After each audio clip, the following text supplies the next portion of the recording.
যারা আপনাকে সত্যিই ভালোবাসবে তারা কোনো কারণ ছাড়াই ভালোবাসবে। ভালোবাসার ডেফিনেশন বলতে আপনি যা বোঝেন আসলে তার ডেফিনেশন অন্যটা। আমার কাছে ভালোবাসা মানেই ভালো রাখা। যাকে আমি ভালোবাসি তাকে ভালো রাখবো না? ভালোবাসা লুকিয়ে রাখার জিনিস নয়, লুকিয়ে রাখা যায়ও না। ব্যবহার এবং আচরণ সম্মানেই প্রকাশ পায় ভালোবাসা। আপনি যাকে সত্যিই ভালোবাসেন তার প্রতি আপনার আচরণ এমন হবে যেটা অন্য ৮-১০টা মানুষের সাথে হবে না। আপনি যাদের কাছ থেকে অবহেলা পান, অসম্মান পান, কষ্ট পান, তারা কি আদৌ আপনাকে ভালোবাসে? একদমই না।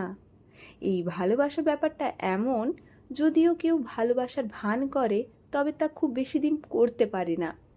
বেশি দিন ভান করা যায় না।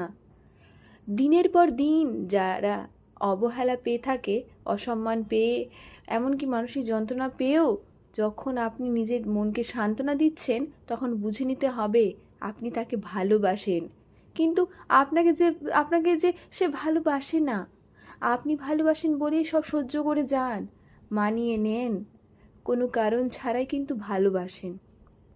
ঠিক তেমনই আপনাকে যারা ভালোবাসবে তারা কোনো কারণ ছাড়াই ভালোবাসবে। আপনি দেখতে যেমনই হন, আপনার অবস্থান যাই হোক, তাতে বিন্দুমাত্রও কিছু যায় আসে না তাদের। আমি ভালোবাসা বলতে বুঝি যাকে ভালোবাসি তাকে নিয়ে ভালো থাকা। আর আমি এই ভালোবাসার ক্ষেত্রে একটু স্বার্থপর। একতরফাভাবে ভালোবাসতে আমি রাজি নয়। যে ভালোবাসা আমাকে ভালো থাকতে দিবে না, যে ভালোবাসা আমায় অবহেলায় ফেলে রাখে, যে ভালোবাসা আমার একাকিত্ব দূর করতে পারে না, নিকুচি করি সে ভালোবাসার। কথায় আছে, ভালোবাসা ভালোবাসে শুধুই তাকে ভালোবাসায় ভালোবাসা বেঁধে যে রাখে।